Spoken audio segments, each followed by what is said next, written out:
This month's Centresteer podcast is sponsored by Commonwealth Classics. Commonwealth Classics is a direct importer of classic vehicles from Europe and South America and has a rotating collection of rare and unique Land Rovers. Their showroom is located in Virginia, just 45 minutes west of Washington, D.C. Visit www.cwclassics.com to view their inventory of classic vehicles and follow them on Instagram at Commonwealth_Classics. Thank you, Commonwealth Classics, for your continued support of the podcast.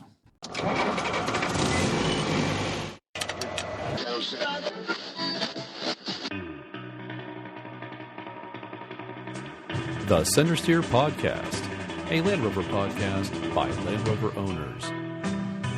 Welcome to the Centresteer Podcast, podcast number 109 for April 2022. Centresteer is a podcast by, for, and about Land Rover owners. I'm your host, John Costage. Joining me over Zoom is Harold. Welcome, Harold. Hey. Morgan and Dixon, not with us today. Dixon, we do know where he is. He's currently in a DC-3.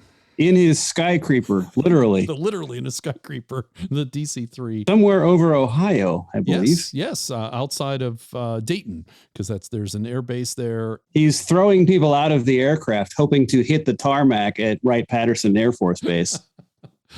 Actually, they were flying the plane because there's a gentleman who is celebrating his 100th birthday. And that gentleman, whose name I don't have, jumped out of an airplane in World War II onto, I believe, Juno Beach on D-Day. And he's been jumping out of planes, I guess, periodically ever since. He is not jumping out of the plane this time, though. He's on the ground and someone else is jumping in his honor. Think at some point you got to retire that sort of practice, and turning 100 might be the time. And Morgan is busy with other things, so hopefully he'll be back with us. He's off doing important things, even though he has no functioning Land Rover. Yeah, so we're trying to encourage him, though, to get his Rover functioning. He has now a year to get it functioning. Yes, he does. Our guest this podcast is Aaron Kupferman. Aaron is a new Land Rover owner, a new Defender to be precise. He's a target demographic that Land Rover is after, into the adventure lifestyle and new to the brand. Later, he gives us the reasons he chose the Defender over other options and taking his truck into the wilderness before the shine was off the tires. It's a good story. Thanks for listening, and a big thank you to all of our Patreon listeners. We appreciate your support. Visit our website to see how you can support the podcast as a Patreon supporter. You can buy a shirt or a sticker or buy us a tee, which is like Patreon, but you get to choose the amount. And thanks again to Bob for buying us more brown water this past month. Thanks, Bob. And this is your monthly reminder that 2023 is Land Rover's 75th anniversary. And we're inviting all Land Rover owners to the Pittsburgh Vintage Grand Prix in Pittsburgh, Pennsylvania in July 2023, especially Series and Defender owners. You have 14 months to get your Rover ready. And also, April 30th is World Land Rover Day. April 30th is the day in 1948 the Land Rover debuted, now called the Series 1. And we're 1 year away from the 75th anniversary day in 2023, which would be April 30th. So this year is 74. Next year will be 75. I'm sure Land Rover will do something for World Land Rover Day, and usually, so prepare yourself for April 30th. So when the podcast comes out, it will already be World Land Rover Day. In fact, it might even be World Land Rover Day, if you listen quickly. Related, the Association of North American Rover Clubs, ANARC, or ANARC, depending on what part of the border you're from, is now an official nonprofit entity. Its purpose is to encourage, support, and bring together Rover clubs and the community throughout North America. Both Dixon and I have been asked to be on the ANARC board, and so we accepted. We're helping with the planning of a 75th anniversary event that is tentatively scheduled for June of 2023 in the northeast of the United States. A venue has not been selected yet, but we are working on a venue. There's 3 or 4 in contention. Did I read that Jeff Aronson is also on the board? Jeff is on the committee to help with event selection, which is okay. Is a subcommittee. Got it. Just like a subcommittee, but he's not on the board. Okay. I'm on the board and also on that committee. Dixon's on the board. He's vice president. Okay. And also on that committee. So we don't have to worry about the organization having to refer to it as ANAC. You still can do that, though. Well, I can't, but others might. Now it's time for the news. JLR sales slide as chip crisis continues to hit the Coventry car maker. JLR has seen its latest quarterly sales slide as the semiconductor shortage continues to hit the company and the global automotive industry. The Coventry car maker said its retail sales for the 3-month period ending on March 31st continued to be constrained by the global semiconductor shortage. But the company said it also saw gradual improvement in chip supply, leading to improved production and wholesale volumes compared to the previous quarter. It added that it expects this to continue through the next fiscal year. It said the underlying demand for JLR products remained strong, with record orders in the quarter. Compared to the same period in 2021, the car maker's sales were down by 36%.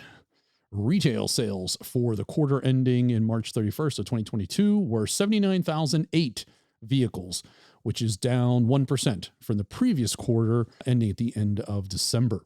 Land Rover sales continued to dwarf those of Jaguar, with 64,434 Land Rover retail sales and just 14,574 for Jaguar. Well, that is the tradition. Yes. Well, and also they've probably have reduced the production of Jaguar, I assume, since they're going to... Right, and that is part of their long-range goal.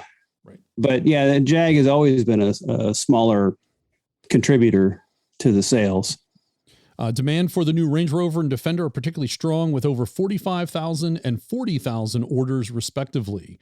Wholesale volumes were 76,526 units and production volumes were 82,722 units in the period. That excludes the China joint venture, and that's up 11% and 15% respectively compared to the previous quarter. Now that Range Rover number is for all the flavors of Range Rover, right? It's the new Range Rover. So that doesn't, if you mean like the Evoque and the Velar and the Sport, no, it's just the new Range Rover. It's just the full fat Range Rover. Okay. Yes, got it. Yes. Okay. And just to kind of recap all that, the new Range Rover has 45,500 units on order. The new Defender has 40,000 units on order. So that's like the backlog. Sales were up 11% for the Range Rover and up 15% for the Defender. Retails were higher compared to the previous quarter in the UK, up 34%, North America up 5%, overseas up 10%, but were lower in China, down 18%, and Europe down 17%. Retail sales for the latest financial year were 376,381. That's down 14% compared to the previous financial year, which is the fiscal year. So there's your sales. Sales are down, orders strong, and they're slowly making their way through the chip crisis. Okay. And JLR announces new senior appointment to lead development of all new models. They announced the appointment of a new senior executive who will lead the development of all the Coventry car makers' new models. Thomas Mueller has been appointed as the company's executive director of product engineering. He succeeds Nick Rogers, who decided to leave JLR in December of 2021. Mr. Mueller begins his role immediately, taking responsibility for the technical development of all new Jaguars and Land Rovers, including both hardware and software. He joins JLR from the Volkswagen Group, where he had a variety of engineering leadership positions at Audi.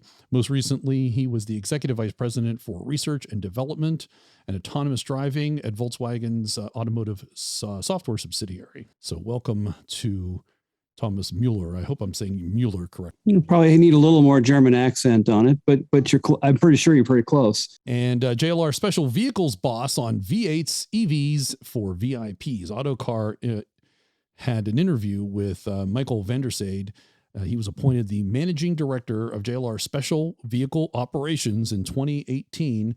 He previously held senior positions at Alpine, Renault, Aston Martin, Tesla, Harley Davidson, Bentley, and Nissan. That's almost where hasn't he been? He talks to Autocar about SVO, how it sits within the wider JLR business, its main areas of operation, his excitement for the future as the firm moves to a more high-end position, and the industry transition towards electrification. I'm going to read just 2 or 3 questions from this, but if this interests you at all about SVO, I highly recommend you go out and check and read the article. There's some interesting information out there, but as I said, I'm going to read a couple of the questions. Question: can you explain special vehicle operations for us? We tend to do the cool stuff that doesn't fit into a larger, more volume-based manufacturing process, and that really leverages the emotional connection between the customer and the car to do something even more special. We have 4 activities within that. The first one is our SV badged cars, which are the high performance and high luxury Land Rovers and Jaguars. Then there's our vehicle personalization business that basically does anything to add more content and value to an existing model, from accessories to armored cars. Then there's our classic division, where we restore cars and we buy and sell very high quality examples of classic cars. We have more than 70 years of history in both brands, so there's a lot of cars on the road that we try and support with parts, expertise, technical knowledge, and so on. And we build continuation cars in very low volumes, like the C and D types, XKSS, and so on. And finally, more recently, we purchased Bowler back in 2019, and in a few weeks' time, we are kicking off our Bowler Defender Challenge race series, initially in the UK. We're a business within a business, and we tend to look at the more niche, really high-end, really sporty, really off-road activities that you wouldn't put through a mainstream development or manufacturing process. So hopefully that explains the SVO division, I guess. Yes. So I didn't realize they had all those 4 divisions in the, subdivisions, I guess, within it. We knew about the classic division. I don't know. I didn't know it was always a division of SVO.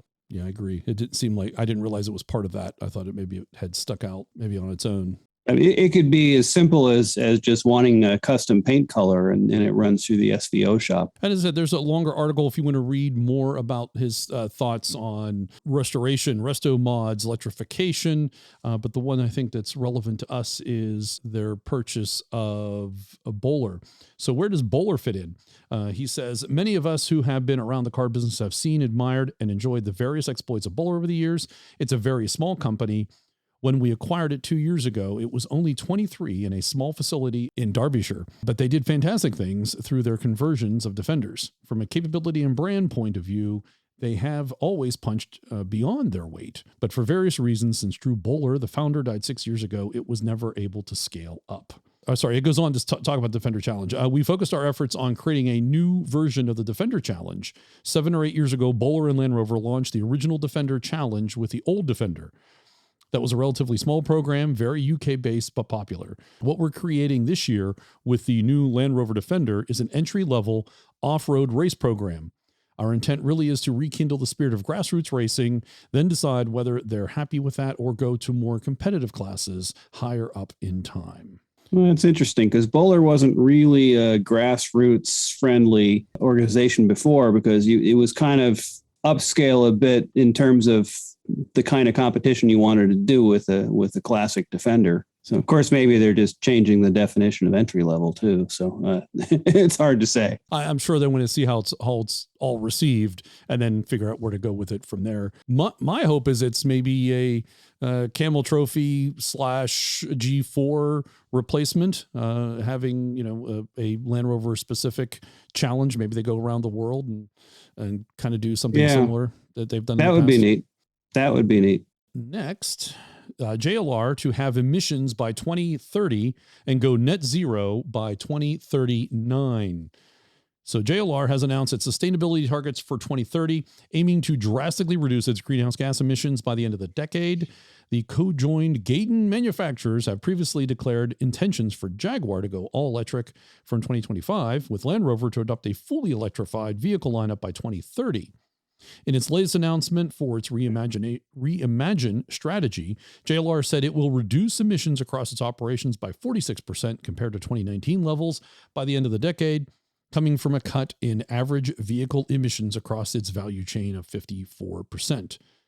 The director and head of sustainability office at JLR said the Reimagine strategy will allow the car maker to retain its position as a luxury brand while meeting emission targets.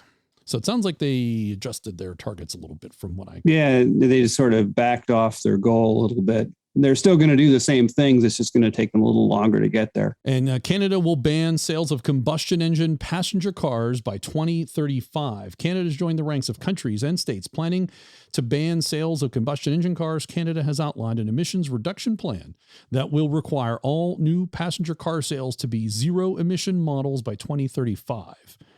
The government will gradually ramp up pressure on automakers, requiring at least 20% zero emission sales by 2026 and 60% by 2030.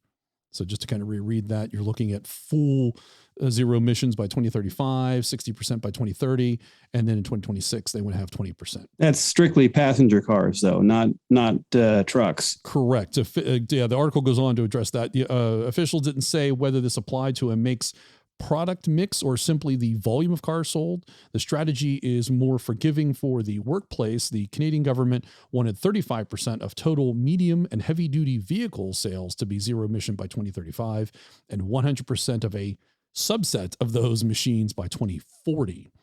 So they're pushing out medium and heavy duty vehicles out to 2040. Yeah, I wonder where light trucks fit into that, because they're typically not a medium duty truck, like pickup trucks and stuff. Yeah, there's no mention of that here in this article. Yeah, there's a lot of pickup trucks on the road. It'd just be interesting to know how those get classified. JLR and Hitachi are backing a unique battery recycler.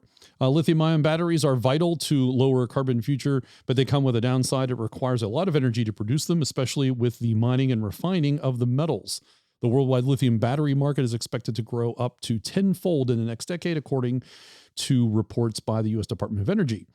On the upside, while the cathode materials that store electricity in the battery degrade, the materials that make them up don't. They are infinitely recyclable. And while several companies are already in the battery recycling business, one claims it's not just recycling, but upcycling, putting raw materials from discarded lithium-ion batteries directly back into the supply chain. That company, Massachusetts-based Send Elements, has developed a process to capture battery metals and formulate them into new battery materials rather than just recycle whole components as competitors do. Ascend can then sell those materials directly to manufacturers. And that's what this company, JLR and Hitachi, have invested in. Cool. Yes, I think very cool. That's very welcome. Well, yeah, because really that's one of the concerns is the after effects environmentally on when the batteries wear out, what do you do with them? And there haven't been all that recyclable, at least not economically. So this looks like another way to improve that process. And next, especially on EVs, there's an article here, EV charging answer. Quantum technology will cut time it takes to charge electric cars to just 9 seconds. Scientists in South Korea have proven that a new technology will cut the time it takes to charge electric cars to just 9 seconds, allowing EV owners to fill up faster than their gasoline counterparts. And even those plugging in at home will have the time slashed from 10 hours to 3 minutes. The new device uses the laws of quantum physics to power all of a battery's cells at once, instead of one at a time. So recharging takes no longer than filling up at the pump. And the article goes on to explain there's a lot more to it. I just wanted to really read you the headline. Yeah, okay. It'd be interesting to see if it actually works in the real world. Well, would that increase the heat? Because as you generate that energy to charge the batteries, heat is generated, correct? So would that cause excessive heat? It might. I'm not sure, because this is kind of like parallel versus serial. It's going to address all of the cells at the same time. So yeah, there's a quick burst, but then it's over. So, I mean, it's the same amount of amperage going into the battery. So in theory, it's the same amount of heat energy, just over a shorter period of time. So I don't know if that's going to make the battery much hotter for a short period of time and you run the risk of a fire, or whether it just is not just the same. I don't know. Well, if anything, looks like there's some progress, at least in the recharging, which is certainly, as everybody's aware of this, that's one of the big concerns is, it can take you hours to recharge. And if you're doing a cross country trip or you're on vacation, that can really impact you. Or if you're an idiot and forget to plug it in at home at night, and you take off the next day and you run out of electrons on the side of the road. Exactly. And then you're late for work. I'm sorry, my car ran out of electrons. Next up, new vehicles must average 40 miles per gallon by 2026 in the United States, up from 24 miles per gallon. New vehicles sold in the U.S. will have to travel an average of at least 40 miles per gallon of gasoline in 2026 under new rules unveiled by the federal government. The National Highway Transportation Safety Administration said its corporate average fuel economy requirements will undo a rollback of standards enacted under President Trump. The new requirements increase gas mileage by 8% per year for model years 2024 and 2025, and 10% in the 2026 model year. For the current model year, so that'd be 2022, standards enacted under Trump require the fleet of new vehicles to get just over 24 miles per gallon in real world driving. So just to kind of recap that for you, we're at 24 miles per gallon. In 2024, it's going to be increased by 8%. And another additional 8% in 2025, and then a 10% increase to bring us to 40 miles per gallon in 2026. And at that point, my 12-year-old Volkswagen Jetta will be 16 years old, and it will still meet those requirements. It'll have over 200,000 miles on the clock, but it'll still do it. And we talked about this last month. Cummins, the engine producer, how large their revenue is, and just coincidentally, they released their fourth quarter results. So I thought I'd mention that here. Revenues for the full year were $24 billion. Billion with a B. Billion with a B, which is 21% higher than 2020. Sales in North America increased 17%. International revenues increased 27%. Sales increased in all major regions compared to the prior year, which is severely impacted by COVID-19. And then the article goes on to give you all the details and how it breaks down, but $24 billion and they double-digit increase. Very little of that is not engine related. There's four major divisions in the company. There's engines, there's generators like portable generators and stationary generation plants, of course, driven by a Cummins engine.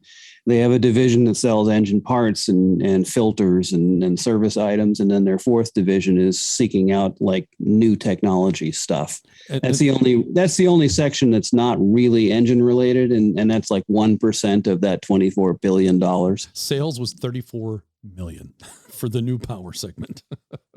Yeah. That's like 1% of 24 billion. Or 1.5% maybe, but yeah. Moving back to Land Rover models, hotter Land Rover Defender V8 Spied at full throttle on the Nurburgring. Today we have another 8-cylinder prototype, though this vehicle is very different from the one that they spied. This is Motor 1 earlier in April. What you're about to see in the gallery attached below is our first look at the upcoming hardcore version of the Defender V8.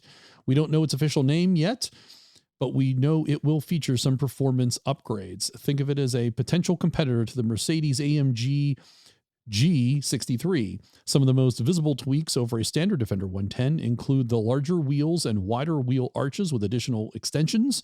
It's difficult to tell whether the suspension has been lowered on this trial vehicle, though it seems that this Defender is riding on the stock suspension set up on the V8 version. Also worth noting is the quad exhaust pipe arrangement at the back.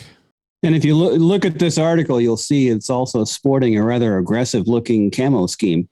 Indeed it is. They seem to have a different one for every time. I wonder if this might be an SV model, you think? Maybe.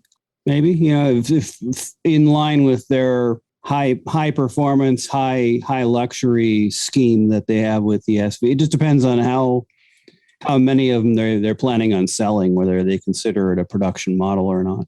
And next, also at the Nurburgring, Land Rover Defender 130 spied leaning into the corners at the ring. Based on our observations, it's possible the automaker isn't being quite as robust with the 130 testing program. It appears to be a 110 with just a little more body behind the rear axle. We believe, and this is Motor 1 again, the wheelbase is the same. And from what we can see of the exterior design, it's a carbon copy of the 110 from the rear doors all the way to the front. The camo wrap conceals some details, but overall the 130 should be just a slightly longer 110.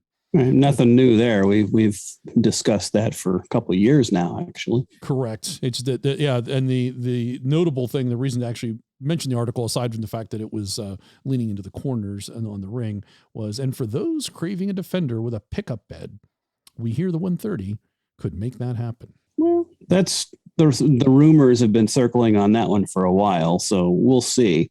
Something about this picture that is just disturbing. The whole notion of the big 130 on the Nurburgring. Yes, exactly. The only thing worse is when Sabina Schmidt took a transit van around the ring. But it was Sabina. Of course, yes. It was Sabina, so she passed a number of sports cars in a transit van. And it's probably worth noting that the pickup will probably not come to the U.S., if only because of the 25% import duty on pickup trucks. Well, yeah, and they wouldn't sell enough of them relative to American trucks to justify the cost of it.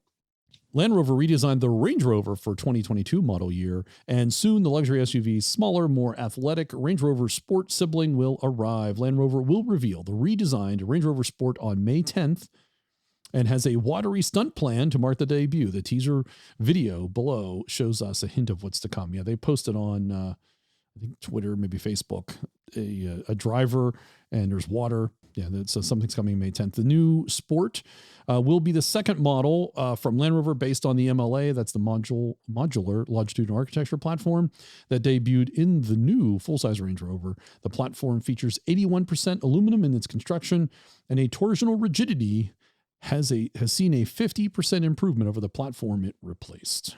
I guess they planned on the pictures of this prototype being all over the internet because the development camo is nothing but about a jillion @ symbols. It's the email edition. The one thing you can tell is it will have the pop-out door handles. It would have to, because there's no other way to grab it. That's right. Unless you bang the mirrors every time we want the door to open. Hey, there's something to work on. They have that active key for the rear hatch. You could probably do that for the side doors. Why not? Alexa, open my door. I think that's coming. Oh, yeah. You know it is. And Jalopnik reviewed the new Range Rover, and it's titled here, "The new Range Rover is all things to very few men." And the article goes on here. Let's get this out of the way. The new Land Rover Range Rover is not a vehicle for people like you and me. It's for our boss's boss, if they're lucky. There's some good tongue-in-cheek in this. I'll read a couple highlights.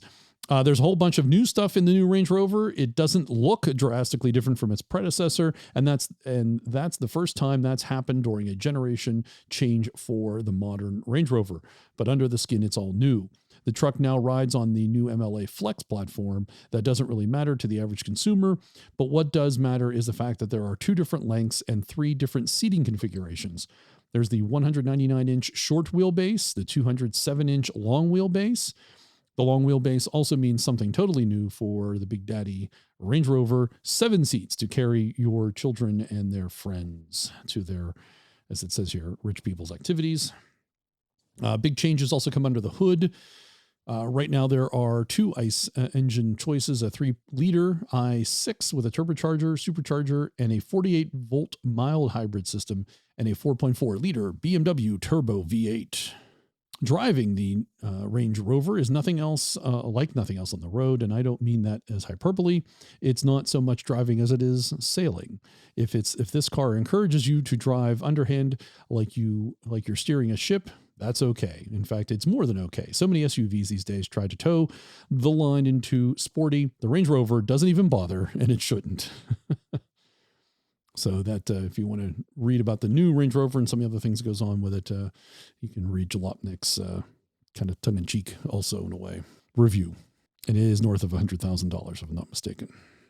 Right, yeah. So you can have a Range Rover, or you can have 2 Escalades.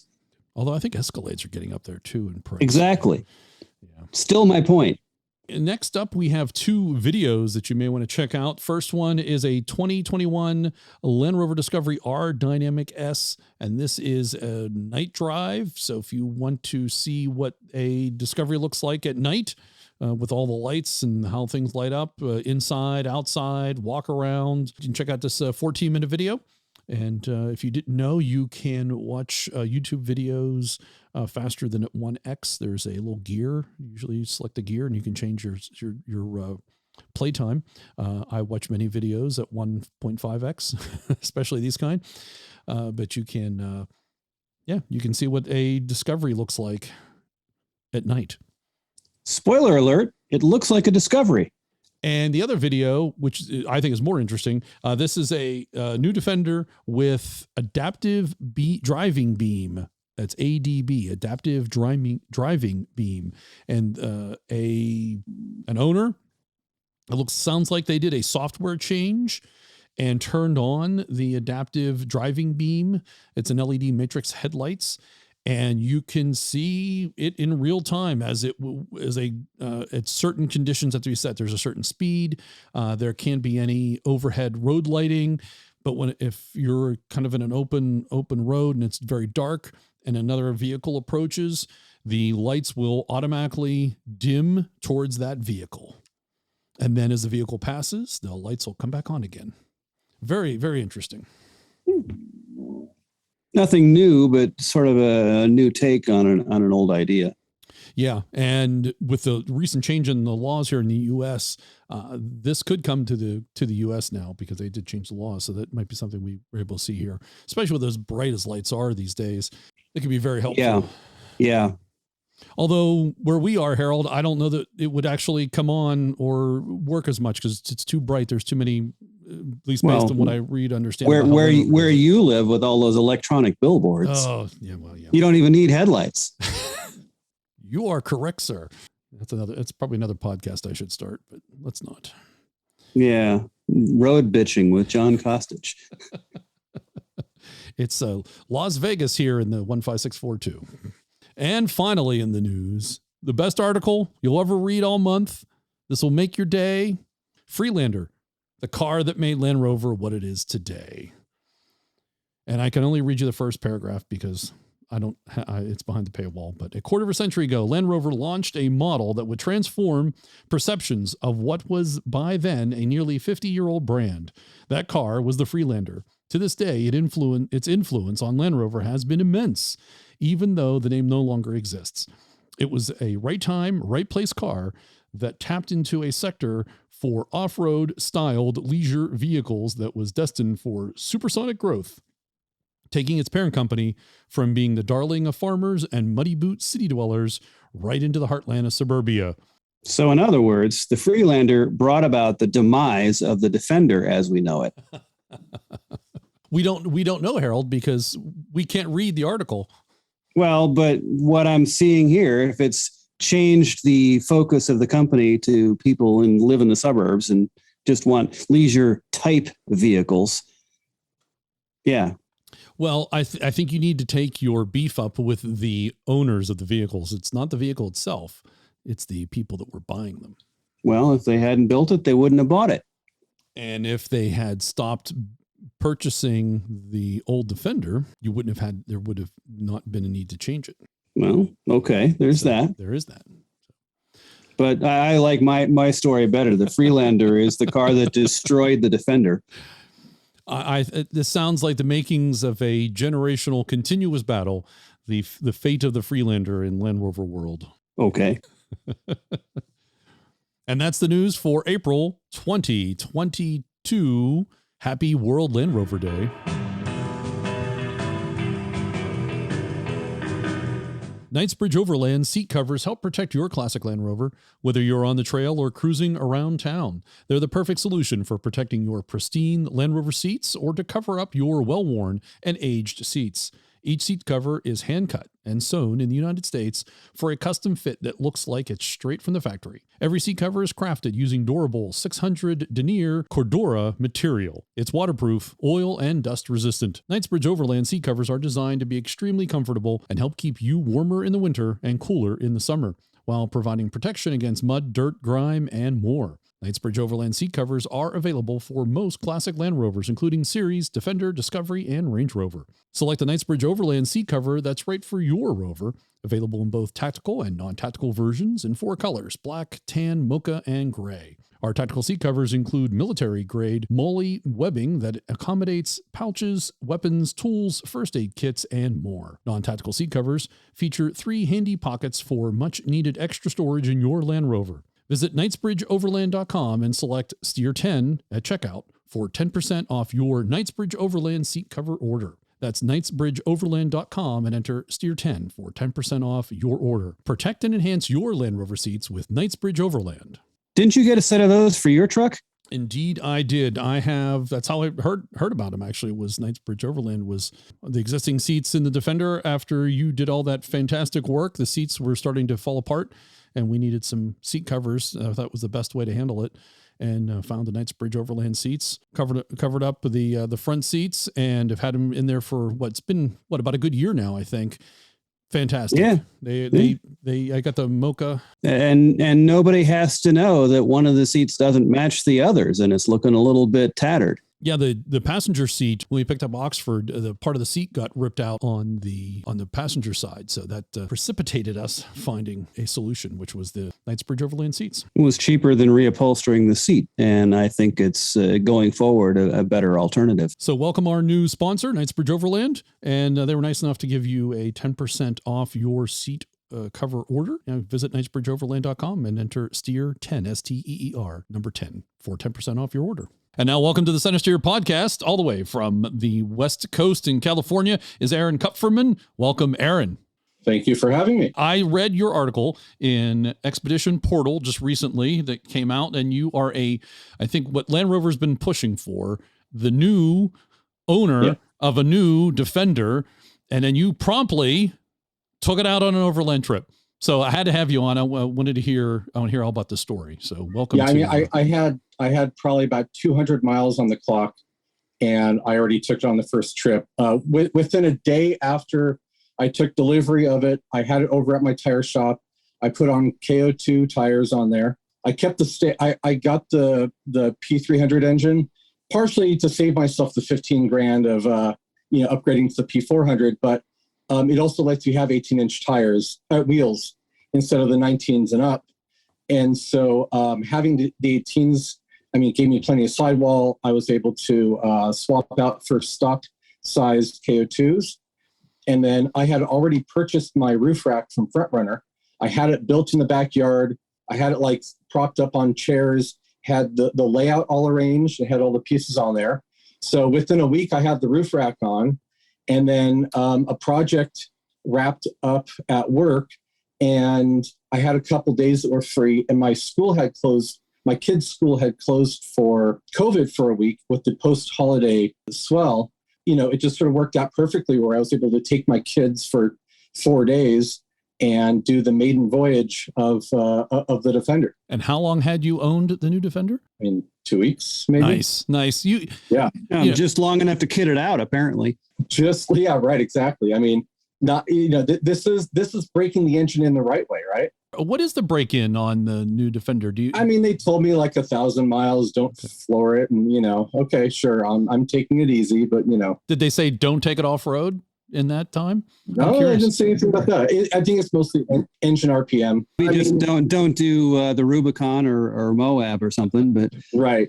I think it's more don't do burnouts and drifting, but right.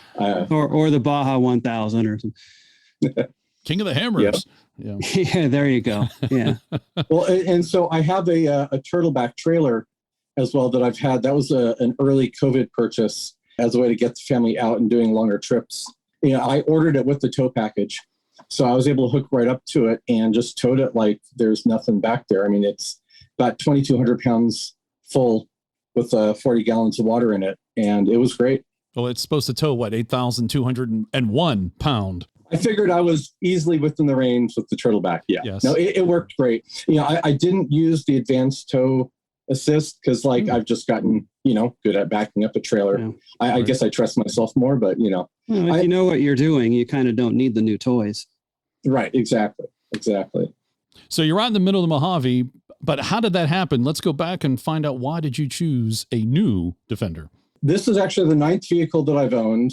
The first 7 were all sports cars. I've really spent most of my life in sports cars, very, very little off-road. I've taken many of my cars to the track. I'm a pretty, reasonable driver. I've taught some driving on the track. So I am a gearhead, but I've always been around sports cars, Porsches. I'm a big Porsche fanatic and stuff like that. I get into that whole world. That's a different podcast.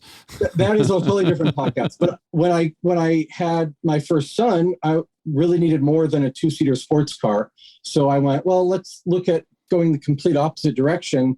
And I found a Nissan Xterra as a very capable off-road vehicle that could fit the whole family. It also, at the time, I had a very small garage, and it fit with 2 inches of clearance on front and back. So it was like the perfect little fit at the time. And I wanted something new that that was reliable, but also I could take out wherever. And I had that for about 7 years, and it was great. It started to have a few issues. I had an extended warranty on it, so it didn't cost me anything. But I just wanted to step into something new. What was the model year of the Xterra? 2013 Pro 4X. Wow. So it had the locking differential. All of those vehicles, including the Xterra, were manual transmission. Nice. Good. So As they should be. as they should be, and as I love it. Is that the only thing you miss not in the new Defender? That really is. That's the only thing I really miss. So what I'm hearing is your first Land Rover is also your first automatic transmission. It is my first automatic transmission. And it's my first very interesting. And it's my first vehicle putting a lot more trust into the electronic system of managing the vehicle. Like on the racetrack, turn off all traction control, turn off everything. And it's you balancing the tires sliding around corners. And, with the Xterra, lock the rear differential, get it in the right low, gear for low range, and you can crawl over anything. This is also a learning curve for me with getting used to the really great, but I'm still wrapping my head around the traction control system. As my Xterra is sort of wearing down and I'm just looking for something new, start looking around. I mean, obviously the Bronco is out there and that's a big new vehicle, but I felt like it was too new, hadn't been proven, huge weight. But I think one of the bigger issues for me was the fact that it doesn't have a metal roof. Even the hardtop is a modular top that's going to be leaking at some point. I just did not want to deal with that. I've always been seal me in metal all the way around. Doing their best to be British with the roof leaks. Right. Yeah. Right. I know. Exactly. We recently heard about snow getting into the cabin of those canvas top Broncos. Yeah. Really trying to be a series truck there. Yeah. Various reasons, especially the roof. I just couldn't go for a Bronco. And looking around, like you have 4Runner, you have Land Cruiser, 10-year-old designs, 10-year-old engines, very proven, very, very reliable. But I just couldn't put that much money into a new vehicle. I didn't want old tech and old stuff. It just didn't make sense to me. So for the money, you want leading edge. I want leading edge, but I want proven, and I want something that I'm going to feel nice driving around in too, because I don't go off-roading every single day. It's once a month or so on a weekend here or 4 days there. It is my daily and my adventure. Well, and you're always going to look cooler in a Land Rover than anything else. That's true. Well, absolutely. Yes, of course. Of and course we say as that. long as I'm doing the Land Rover wave to other Land Rovers, but yeah. No, it's whether they'd wave back to you. Yeah. I know. I've tried. I've only gotten one wave back so far. I live in LA. What do you expect? And it was definitely not a Range Rover because they have no concept. No. It was the Defender. Okay, good. You mentioned an interesting word there, reliability. How does that factor in? Because you mentioned about Toyota and those usually are better known for their reliability than Land Rover is. They are, and I'm taking my family out into the backcountry, and I obviously want to make sure I'm going to get home. I don't want to deal with big situations with the family along. But one of the reasons why I did go for the Defender was that I could get a model 2022. And I felt like after a couple of years, some of those bugs would be worked out. Manufacturing would get up to speed and really be able to make it pretty consistent. Every forum has people talking about all sorts of stuff. There are problems I've seen with people complaining about electronic things here and there, but honestly, I've seen very little issues mechanically with any of these vehicles. Granted, yeah, electronics could have an issue and shut you down for a bit, and there's little you can do to wrench on it, but it didn't seem like anything was getting in the way of me being able to get out of the backcountry. It was more of me getting in the way of letting me play my favorite song on the radio or CarPlay or whatever, Correct. Well, it does seem, Land Rover has done a lot of that testing to get to the reliability of the mechanicals and of the off-road equipment. That's been going on for years in other vehicles. Yeah. So how about the air suspension system? Has that been good for you? Yeah, it's been good. I look down there and I'm like, geez, that's beefy. Like they really made that thing, the air suspension, beefy down there. I feel like Land Rover's been doing air suspension for long enough that they've got to figure it out. Well, they learned their lesson on what not to do after the Range Rover P38. Exactly. So something's wrong. Oh, let's just put it on the bump stops. That's our solution to everything. Right. Thankfully, they don't do that anymore. Honestly, I haven't been able to find out a good answer of what the failure mode is for the Defender, for the new Defender, what exactly it'll do. I've asked around a couple times in some forums and haven't been able to get an answer. Maybe somebody can let me know. But, it seemed, I heard that there was something where it'll help you at least get out and it's not going to leave you on bump stops. Yeah, I don't quote me on this, but I think that the default mode is just to do nothing. If it gets a problem, it just doesn't make any changes after that. Hopefully, don't quote me. I'd heard that, but I haven't proved that. So I feel like it'll probably last 70, 80,000 miles like coils do anyways, and it's not like it's going to fail with in the next 50, 60, 70. It's pretty solid. I'm not worried about the suspension as much as I would use it. I feel like it would wear at the same rate as coils. So reliability then was less of a concern, sounds like, maybe compared to other models, but it was still a concern. I mean, Land Rover always rates very low, on the reliability factor, but it sounds like your experience has been pretty good. It's the tradition of it. Yeah, right. It's part of wearing the badge, but no, I mean, yes, so far it's been great. Obviously, I've got like 800, 900 miles on it now. So far, it's been doing great. Oh, so it's almost broken in. Yeah, you're right. Exactly. Almost broken. Yeah. In. Yeah. Almost 1,000 miles. And how much of that is overlanding off-roading? I mean, I probably put about 300-400 miles on. That's actually pretty good for 1,000 miles. That's a third of its time. That's actually very good. Yeah. And so I also was recently able to make it out to, we have an off-road vehicle, like a state park, off-road park, Hungry Valley State Vehicle Recreational Area, north of LA here, about an hour. And I was recently able to make it up there for a day, get used to some of the other modes and take my time in a controlled environment, get used to the hill descent, all the different traction control modes, and get just better, more comfortable with it. Because I wanted to do that in a separate environment without the trailer, without the kids in the car, without anything. And that was a big help. And now I feel more confident being able to go and put it in those modes and actually use it for real. I think that hill descent does take some getting used to, because you have to fight the instinct to get involved. Yeah. Just let the truck do what it's going to do and trust that it's going to do the right thing. That was hard for me to get used to. I was a couple times, I wish it was slowing. It would do about a half mile an hour slower on the slowest setting. But it was still pretty good, and very seldom did I feel the need to hit the brakes after letting it go. And it's adjustable now, isn't it? You can change the speed on hill descent. It's adjustable, but the slowest, I wish it was just a tiny bit slower. Right. Because I was going down some steep hills with a lot of left-right offsets to let you, three-wheel, two-wheel, and it would tip down a tiny bit. Like it wasn't easing into the lows as slow as I would have liked to. But hey, it worked. It did great. It doesn't have the flex of a lot of vehicles, but it handles three-wheeling just fine. So as part of selecting the new Land Rover, it sounds like, you had reliability, you had off-road capability. Are there any other requirements that you had that caused you to end up with the new Defender? The interior is wonderful. Several cars ago, I had an Audi TT. It was an earlier Audi TT. Red, beautiful vehicle. The interior was just designed like so amazing. Everybody who got in the car commented on that. It won like design awards, and that car really made me appreciate what a nicely designed interior looks like. And I feel that from this Defender.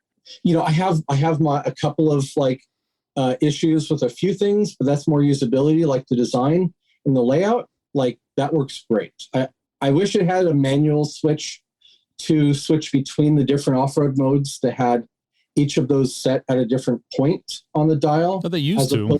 They used to have a dial for that. Exactly, as opposed to the software-driven. The software one right now, if you turn it, there's about a half second to a second delay before it changes on the screen. And the icons on the screen just have little subtle differences showing, there's one next to a cactus. There's one next to a bump that looks like, no, the other one's a snowflake. Okay. Right. And so like, they're not labeled. Yeah. Why can't they use words? I know, right? Like something, or put a word below the icon, make them color coded, make them something.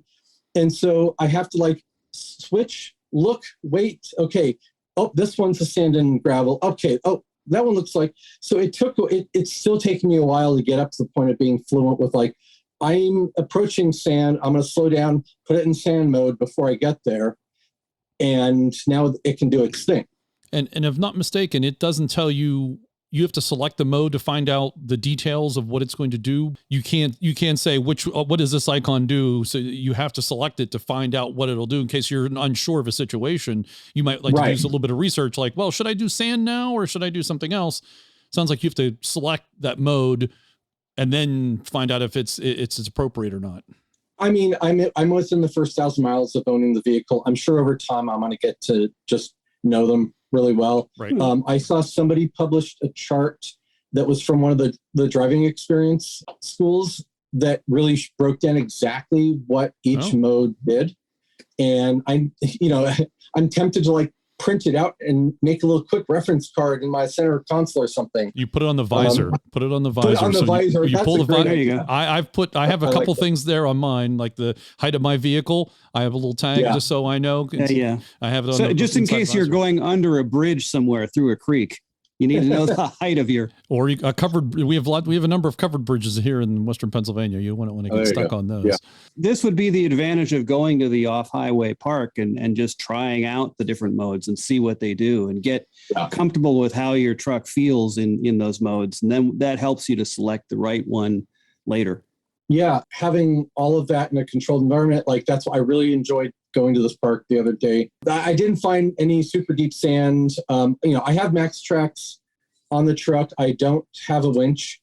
I don't plan on installing a winch. That's going to be way too expensive and too complicated to do. With my Defender, I didn't have a winch either. I have Max Tracks and a shovel, and I feel like with that, I should be able to get myself out of most things. Just given enough time and I'll get there. I mean, I don't have deep, muddy bogs. I'm here in California. We have desert. Don't have to worry about winching out of a muddy bog. Well, you don't intend to go elsewhere in the country or the continent to experience other off-road modes? Eventually. I mean, I think we're limited to roughly 1 week trips with the kids and stuff like that and leaving SoCal. I don't think I'm going to be doing multi-month trips across the whole U.S. or whatever. Give it time. Give it time. You might get the bug. Yeah, once the kids get older. And so while we're on the interior, are you familiar enough with Land Rovers, especially Series and Defenders? Did you understand what was going on in the front with the tray that's in the dash area? A little bit, but honestly, I just like the fact that it's a nice big place to throw a bunch of crap. Yep. Well, and that is the heritage of the Land Rover. It is. Yeah, that is the actual heritage. Yeah. Spend some time in a vintage Landy, and you understand where that came from. Very useful. My Xterra had double glove boxes, had a top and a bottom, and that was nice. What is this glove box? Who wears gloves? Well, when you're off-roading and you're dealing with a winch, you should be wearing gloves. True. You throw them by your feet, not in a box. Well, that's what the center cubby is for. And if you own a vintage Defender and it's cold, then you might want to wear gloves while driving because the cold air comes right through the front vents onto your hands. And so gloves are important. Very, very thick gloves that would not fit in any sort of box anywhere. What other comments and observations you have about the interior? The back seats have wonderful handles to grab onto to climb in. The front seats do not. They have the fold-away ones on the very top above the door. And when you put it in the off-road 2 mode, off-road 2 height mode, it's a little hop up there. And I really wish there was a handle, especially if you're parked sort of at a weird angle and the ground is another 6 inches, down and having to camper on up there. I do miss a big grab handle up there, but overall it's really nice. I like it. It's comfortable, nice sitting position, which I also understand is something that's very different from the previous. Command seating. Yes. Bolt upright. So I will say that I have always appreciated the old Defender looks. I really like the boxy, the very utilitarian look of it. I've never driven one. When the new Defender look was announced, what was it, in 19 or something, I saw that and I went, bah. Like, no, that's no. That's not what you do with that classic look. Like, this is not at all a derivation. Also think about me coming from a Porsche world where the 911 is such a classic, distinct shape. And it has stayed true to itself. Evolved. It has evolved and not changed. Right. It stayed true to itself, even though everything about it has changed. All the parts have changed, but they still look the same. You look at a early 911 and you park it next to a new one, and it's like, okay, those are very closely related. And that one's older than the other, but it's really kind of hard to tell how much. Right. I was very much put off, and I basically just missed it in my head for several years. And I didn't even think about it until I was looking around, looking at a new vehicle. And I looked at it again. I was like, looking at this from a new perspective of what is this on its own, not how is this a derivation from a previous design? How does this work for me? What does it do? So I'm a lifelong photographer. I look at images all the time. I'm always thinking about things that are three-dimensional, putting it into a flat picture space. And the Defender in a picture looks small. It looks weirdly proportioned in photography. I went and saw one in person, and I had to say, whoa, this is very different. This has a much bigger presence in person than it ever did in photography. I completely agree. Seeing it in person, experiencing it, looking at it from the point of view of somebody who's looking for a very capable off-road vehicle that's comfortable, that does what I want, and doesn't sacrifice like a Jeep does in daily driving, and even you get to a trail, you're off-road for a couple of days, you hit the highway on the way back, you can relax. You can be like, oh, okay, that was a great trip. I can chill now, as opposed to, I gotta make it home on the highway. You're not rested well, and you get beat up on the trail, and then you got to drive the couple hours home. Yeah, one other point that I like about the interior is, the rear trunk space is pretty decently sized. Like, I can fit my off-road, my ARB fridge back there, but to run my fridge, I was looking underneath the rear deck lid, and because the tire is on the back of the door in where it should be, underneath the rear deck lid is a huge amount of space. And Land Rover, of course, throws this huge foam insert in there that has, here's a spot for your jack, and here's a spot for your tow loop, and that's about it. And there's a little tiny space to put some extra things. I yanked out that entire foam insert, and the only thing that's down there is the air compressor for the suspension. And it's padded, but otherwise, since I have the P300, I don't have those hybrid batteries back there.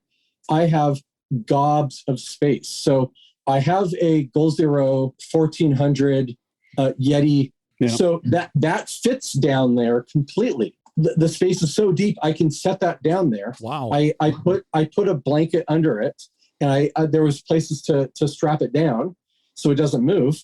A cigarette plug in the back of the Defender. So I ran the cigarette plug to and that's switched by the ignition. So when the car's running, there's 12 volts going to the battery, and then I have the 12 volts out going to the fridge, and I can go indefinitely with that. And then there's enough space that I put a full-size backpack in there with a lot of emergency survival stuff. I have a water filter. I have just the emergency stove tablets. I think I've got 40 of the dehydrated backpacking meals in there. I have a 4-season tent and a sleeping bag. All of that fits back there. And I probably have room for more stuff too. Yeah, you almost don't need the trailer at that point. I know, But that way I can keep it in there and I don't have to take up trunk space for that stuff. And I can have all my camping stuff back in the trunk. But then especially as your kids get older and they get into some activities, you're going to start putting whatever their activities are in there, no doubt. Oh, yeah. Yeah. Load it up. But do the seats fold completely flat? I can't remember. They do. They do. Okay. At least in the one that I have, they do. Okay. I think there's some variations that don't. Right. But no, I never wanted the back row seats. That just didn't make sense to me. I wanted the cargo space back there. Have you seen the 90? There's like no cargo space. Nothing. I know. It's a nice vehicle. It's great. It's just like one or two people. Yeah. And you don't need the back seats. Take them out. Yeah. Right. I think that's where the new 130 is going to shine, that extra space in the trunk back there. If you get it without the third row. Right. That'll be big. That's true. I wonder if those third row seats, if they're going to lie flat or nearly flat, because if that is the case, they'll have a hit there with having the ability to have those seats if you need them. But then if with that extra room, are they going to give foot room for those extra seats though? That's the big question. And I mean, no one's seen any interior shots. All we've seen are the exterior in camo. I guess the engineers are still scratching their heads. Yes. But from what you're saying, if there's that space in the footwell, what would be the third row footwell? Because you can put in that a Yeti 1400. There's got to be a foot of space there. I mean, I think it's like 11 inches or something. Yeah, it's huge. That's where you put your feet. Right. If you're a 6 foot person, you might be able to say, you can do an hour before it's too much, but you don't want to be doing any overlanding, Right. Yeah, no. So the trip you took, you have a trailer. What was the experience like towing as far as capability and miles per gallon and those kinds of things? Because have not heard of many people towing with it. I think you're actually one of the first people I know of that's been done any extensive towing. I'm towing a relatively small trailer, a turtleback. It's not an off-road camping trailer that you go inside of. It's basically a utility trailer with camping functionality. And I even took off the rooftop tent off of my trailer because it was just a pain. I had an older 23-0 rooftop tent with the cover that you have to put back on it. And it's a whole process of like taking the cover off and unzipping it, taking it off, and doing all this stuff. And also, you can't stand up in it. If you have to go pee in the middle of the night, you got to go down the ladder. Right. And good luck not stepping on some bugs outside. Like my wife almost stepped on a scorpion one time. Oh, so technically, you don't have to go down the ladder to pee if you've got good aim. I won't speak for my wife, but I think things are a little bit different.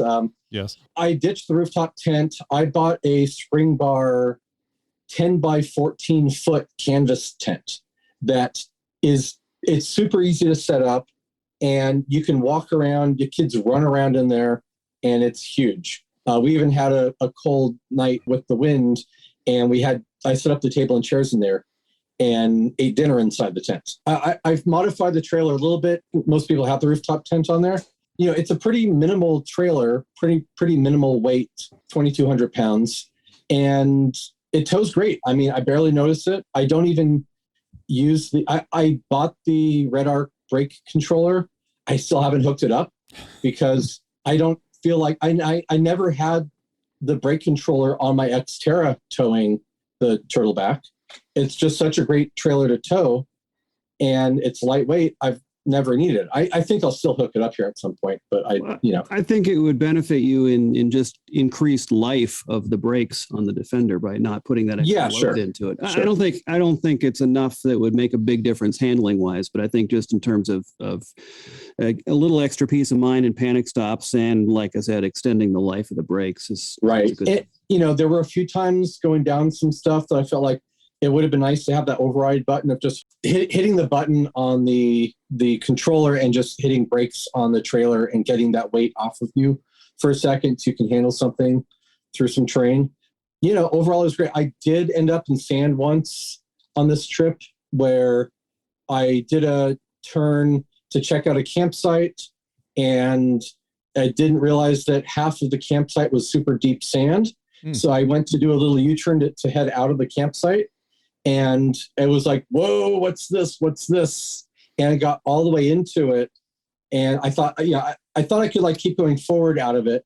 But it just got really bogged and I took my foot off right away, put it in sand deep sand mode. Not immediately, because you had to read the different icons to figure out which was which, right? Exactly. It took me like, okay, I'm gonna stop. And I mean, maybe it's on purpose. You have to stop and assess what you're doing, right? Right. It's not, oh, I'm gonna rush into this. No. As Bill Burke would tell you, famous off-roader and Camel Trophy contestant, he would tell you, participant, he would tell you, stop and assess, take a pause. So yes, you did right. Or maybe they're forcing that in with the software. And then decode your cave paintings to figure out which one. That's right. Decode the icon. Compare to your chart, assess which of the strengths. Do your risk benefit analysis. Yes. So I was able to get in there, and I was able to back it up enough and get out through a different spot, and didn't have to get out the max tracks, and it handled the sand just fine. Does the off-road system know if you have a trailer hooked up for the off-road modes? Maybe that comes with the advanced towing package, maybe. The computer definitely knows when you plug in a trailer. Okay. Based on the connector.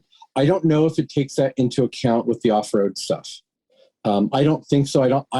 It would be nice if they added that to the overall weight, knowing that you're a bit heavier, but I don't think it does that. I think that's more just for if you want to do the reverse, the trailer fancy schmancy stuff, but I don't use that. So the trailer, I take it you were just using, it's mainly a storage trailer from the looks of it in the pictures. The trailer has 40 gallons of water. It's got a whole kitchen that opens up in the back. It has electrical. Oh, nice. Oh, that sounds like an adventure trailer then. No, it's a whole adventure trailer, but I say it's a utility trailer, meaning like it's not something you go inside with a bed. It's not like one of the trailers that opens up that is much bigger that you sleep inside of and you have a table and all that. This provides all of your needs except for sleeping. Right. Yes. And I like the fact that everything's on the outside of the trailer too. So you still feel like you're camping. You're not going inside of like a home that you're towing with you. And the kids play outside. The adults are outside. We eat outside. We cook outside. Everything's outside. So you still feel like you're camping, but you're just bringing more with you. It looks like the trailer is leaf sprung. Is that right? Yeah, it's got like a really advanced Icon suspension system on it. Okay. Gotcha. And it's like, especially when I had my Xterra, I was like, yeah, this trailer has better suspension than my truck. But no, the Turtleback folks did a great job with this trailer. It's got wonderful suspension. Got a good clearance. Great clearance. Yeah. The whole, like, it's rock solid. And especially just, I didn't like the extra weight because on top of the rooftop tent, because I had the giant 87, the largest one. It was like 200 pounds at a very high tipping point. Taking that off, I feel like super confident with the trailer. I can go anywhere. Old Land Rover owners or Land Rover owners of older Land Rovers would ask you, what spares do you take with you? Because that trailer would be perfect for taking your extra spares and equipment. I mean, I have a pretty extensive toolkit and like a lot of duct tape and zip ties. I don't have any specific. I mean, maybe that's something to ask. Like, what new Defender spares do I need to bring with me? A new ECU computer control system, like software engineer stuff. A new right? infotainment screen. Maybe an air tank. I think you're going to be one of the people that's going to help other owners discover what spares they're going to need down the road. I hope not the hard way, but we'll see. Yeah. Yeah. Because there will be, every vehicle has some problem that develops that was not engineered correctly or just fails or had bad equipment in some fashion or another. So something will develop, but I mean, I've got my satellite, I've got my, my InReach, and I'm going out there pretty safe. I also have ham radio equipment and stuff. Oh, nice. You got to cover yourself for that kind of stuff. Because you are violating, it seems, one of the cardinal rules of going alone on the trail. I do tend to go out solo quite frequently. I have taken some advanced wilderness first aid stuff. Oh, that's good. That I had to do early on when I started doing these trips. I did like a private course with one of the first aid trainers and did a whole thing because that was important. I'm also a Cub Scout leader. So, learn like some of that kind of stuff. I'm pretty confident going out. I actually prefer to go out as solo as possible just because I don't like, if it's people that I know that I enjoy being around, that's one thing, but I just hate campgrounds. Mm. And Sure. and it's funny because I spoiled my kids. We did a trip a couple of years ago where we ended up staying at a campground at a popular place that I've always liked going as a kid. But we were close and we stayed in the campground one night and the kids were complaining the whole time because there were other people around. Oh no. Yeah, the campgrounds would be so much nicer if they weren't infested with people. I know, right? if every campsite was like half a mile distant and, Well, part of that getting out is you're usually wanting to get closer to nature, or you want to go on the trail and test yourself. And yes, you live maybe a small group of people, but you don't. Translation, get away from people. And get away from people. Yep. Yes, exactly. Because people suck. So I like, we have one of the more popular desert national parks here in SoCal is Joshua Tree National Park. And it's beautiful. It's wonderful. Everybody goes there. Everybody. And it gets so crowded. And I purposely avoid it. I've been there once. And otherwise, I've avoided it. And north of it is Mojave National Preserve. And everybody in the overland community knows it because the Mojave Road goes through it. It's a popular thing. I've never done that because I've got all these like Mojave National Preserve has a bunch of old mining roads that crisscross it, and those are all still open and accessible. I've got some back spots that I go to that basically nobody goes to. I laid a branch across one of the roads one time, came back 4 months later, and the branch is still there. I prefer to go out to those spots and not to like Joshua Tree or some of the more popular places. And then, what I did with this recent trip is outside of even Mojave National Preserve, there are some big tracts of BLM land. It's just big open areas with, there are wilderness areas set up right around the mountains themselves. So you can't drive deep into the mountains, but there's so many areas in the outlying sort of foothills and adjacent smaller mountains that it's BLM land. Nobody's out there. You won't see a car for 2 days and you have the whole place to yourself. And that's where we went on this trip. So what about miles per gallon? Low teens. I'm a spirited driver. I'm coming from sports cars.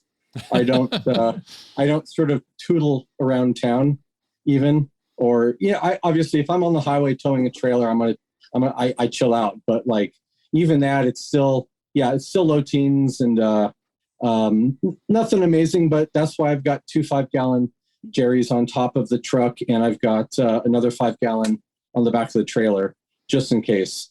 But otherwise I top off wherever I need to. And I'm usually good. So it's no different than driving a disco mileage wise then.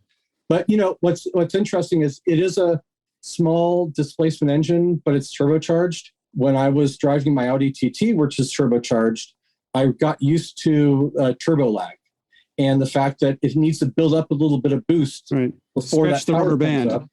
Yeah, exactly. So I've gotten used to sort of pre-boosting before I know I need it. And I might, blip it or give myself a little bit of half throttle before I know I'm going to need it. And then it's there if I need, and I can sort of spool it up a little bit. And I just got used to doing that on the racetrack with the Audi, but it's come in handy with this too. So how do you find the handling on road? We should probably move to the road, especially if you're coming from a sports car. Us Land Rover people, especially us kind of heritage owners, anytime we hear of a Land Rover that can overtake another vehicle, that is very impressive to us.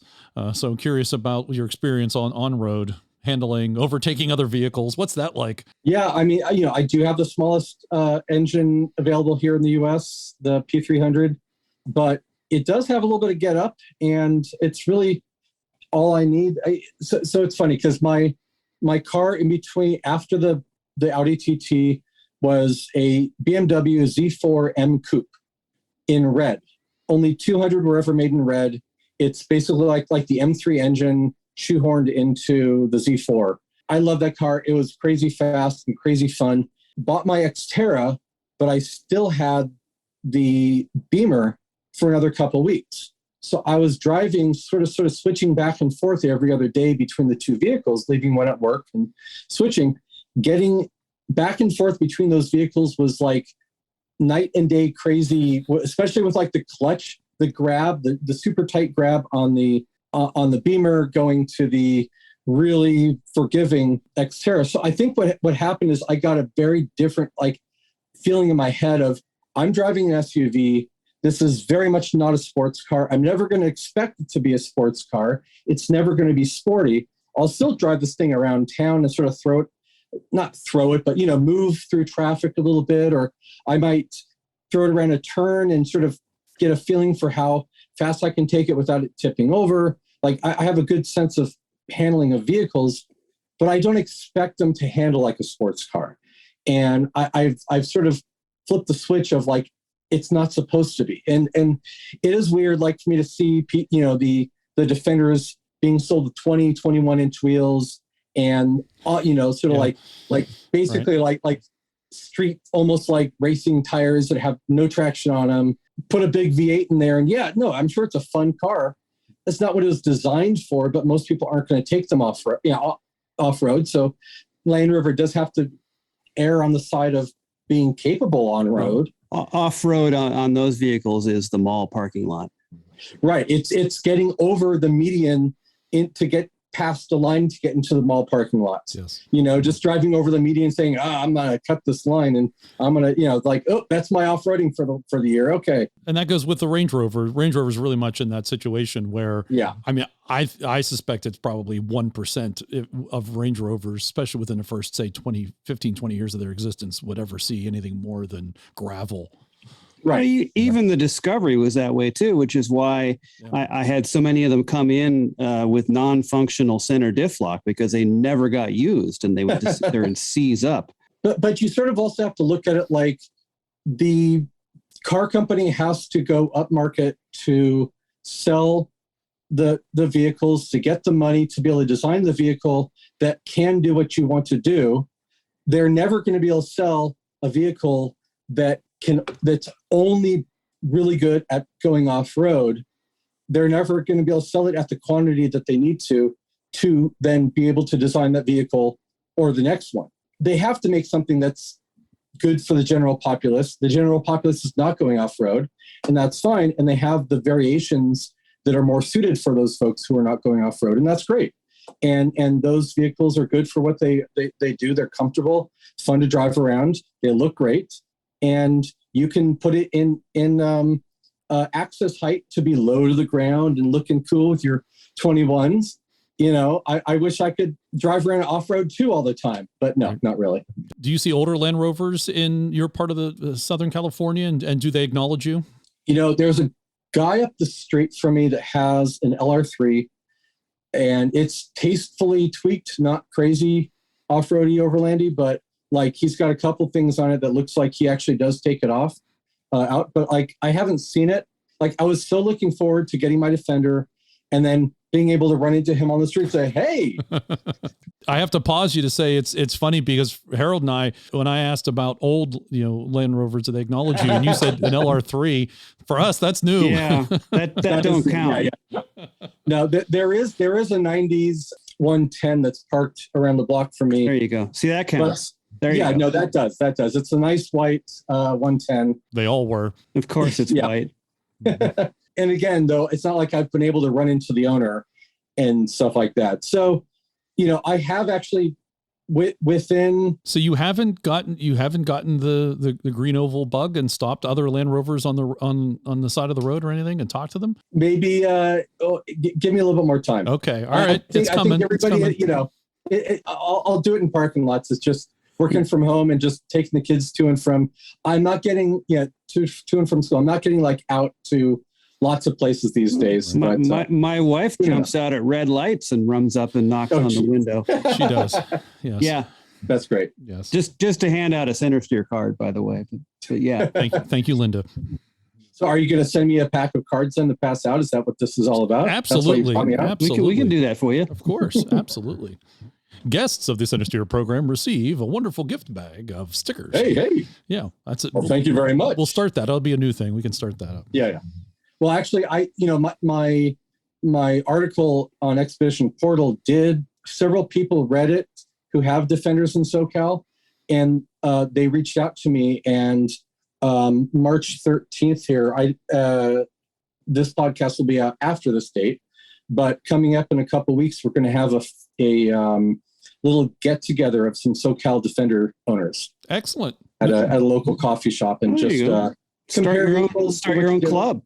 That's right. Is this just new? Is this new Defenders, or is this any Defender? Just new Defender owners, just people who have the exact same, basically, and it seems like a lot of them are going to be people that go off road with them. At least the folks that I've been in touch with so far. Good. And so, we'll be able to compare stuff and see what's working for who and all that jazz. So no legacy Defenders allowed? Is that what I'm hearing here? I just don't think they'd show up. I'm not sure I could get behind that idea. I disagree with you. I think you will find that Land Rover community, there'll be a lot of gruff people who will complain about the new Defender, but until they, this is your opportunity to show them what it's capable of, what it can do.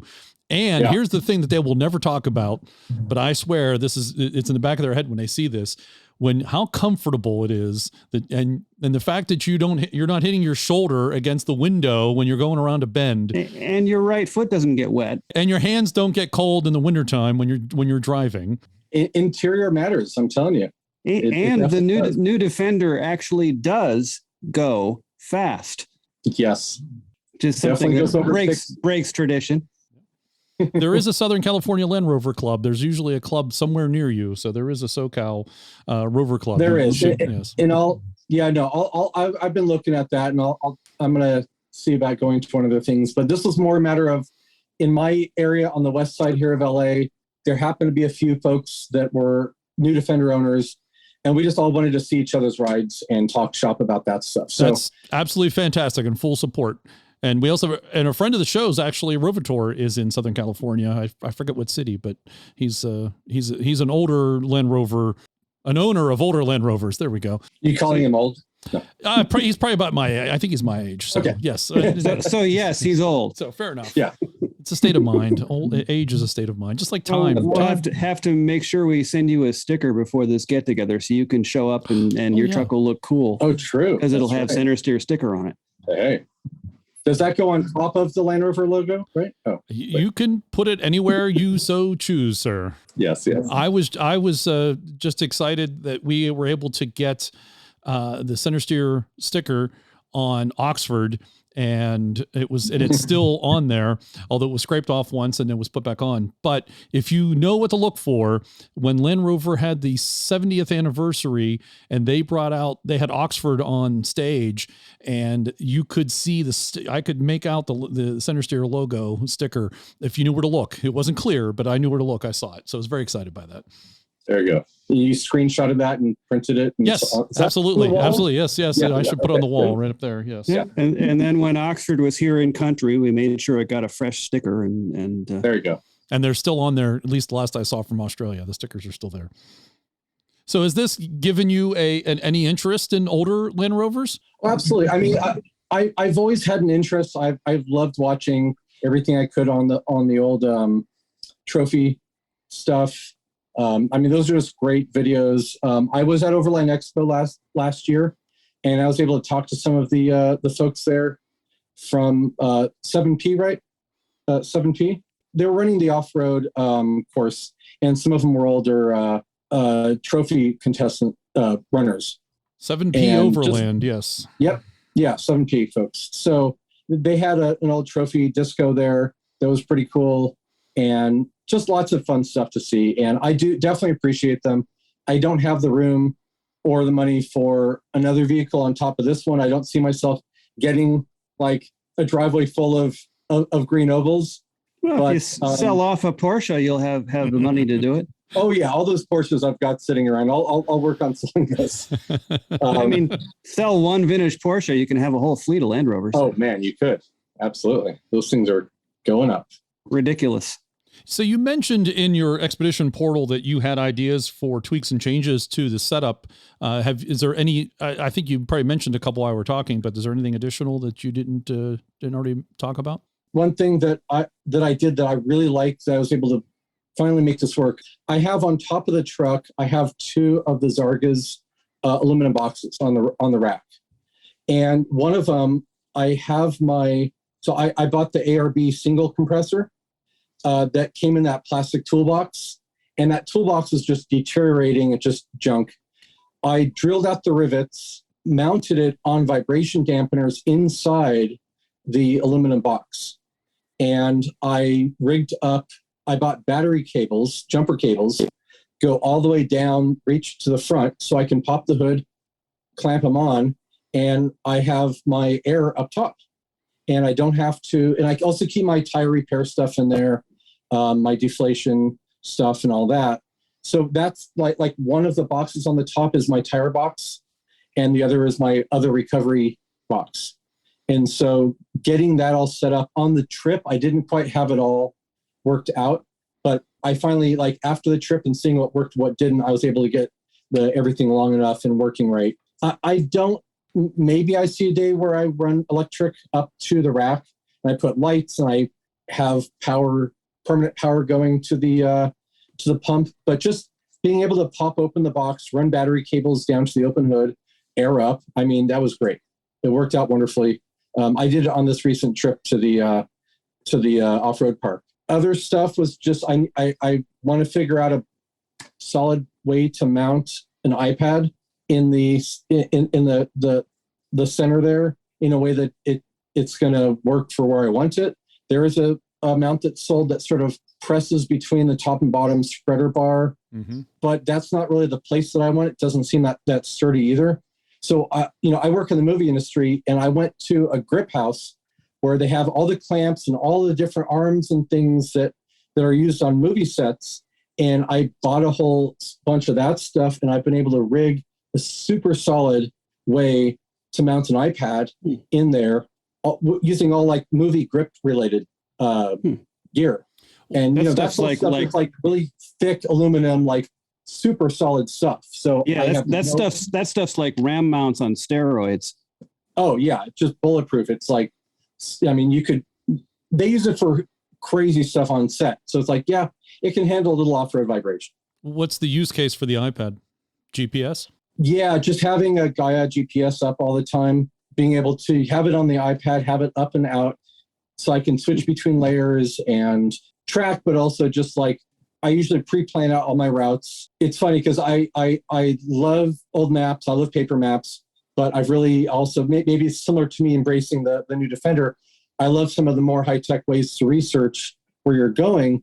I have some VR goggles, and apparently with Rift, there's Google Earth with the VR goggles, and you can fly around a landscape in stereo vision, looking through the goggles, seeing the landscape in 3D and moving around it.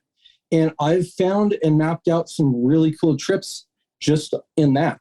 And it gives you like a really unique new way to look at the landscape that I was blown away the first time I saw it. And I'm somebody who, like, my dad's a geologist. I grew up reading and using maps, and like I can totally wrap my head around looking at topo maps, but seeing it in stereo was quite amazing. Obviously I'm not putting that on the iPad. I just have my Gaia maps on there, but bring that stuff with you. It's fun. iPod would also be useful for having the manual on how to use the terrain response. It's funny you mention that. That's a good idea. At the off-road park, like that's what I was doing. I was like, okay, let me pull up the manual and I'm going to work this out now at the off-road park so that I can learn it. But yeah, it was nice having that up on the side and then working on my dash and doing all that stuff. I hope I don't need to go back to that on the real trail. So Land Rover's built-in GPS is not up to the task? Bullshit. Okay, Yeah. There we go. Good to hear. Good to know. Well, as all the factory GPSs tend to be. Yeah, they don't have to be. It's not like it's going to have topo maps. They don't have to be, but they tend to be. I wouldn't expect them to maintain a trails database and include all the data of topo across the US or wherever it could be. I guess you can use Gaia via Apple CarPlay, but that just seems like it doesn't have the resolution. It doesn't have the touch interface is decent, but it's not great. Right. So I just want I also have the big iPad Pro. It's just so much more real estate. The resolution is great. And so I don't know. I'm just used to that. No, I understand. I was just curious what the use case and how that worked out. I mean, the way the US system is set up for car sales, you'd think that would be a great opportunity for the dealers to say, we can upsell you on these topo maps and keep them up to date with over-the-air updates. And, if you're going to go off-road, this is part of the off-road package, I can't imagine how much they charge for that. I know, but you know, you can also buy a new Range Rover for over $100,000 US. So yes. But what I am disappointed with is that I had to rig up this crazy clamp system to grab onto the beam that goes across that I wrapped with leather, and then I used the clamp on it. I wish that there were places to hard mount directly into in the dash somewhere. Like, you know, a lot of the newer vehicles have rails with, you know, where you could put like a 1/4-20 bolt in a thread in and have an anchor point that's solid and accessible for all the stuff you want to do. So you got a drill and a 1/4-20 tap. You make your own. You know, but I was looking for places where I could try to do something, and it's mostly plastic. And I would push on a panel and that has give. Nope, can't really use that. Push on something else, it's got a little give. Nope. Like there's very few solid points that I felt like wouldn't interfere with glove box or other places. I guess I didn't see a really obvious place on the passenger seat bolts or anything like that where I could tap into. I know there's some systems that come up from there. I've got my fancy movie rig set up right now that's a bit over the top, but it works. And we'll see what my wife says when she sits down, and it's all in her space. But right. Well, you know, that main beam that goes left to right is made of magnesium. So there is at least a good anchor point there. Of course, it's probably under several layers of, you know, foam padding and right. So don't use a plasma cutter to cut it then.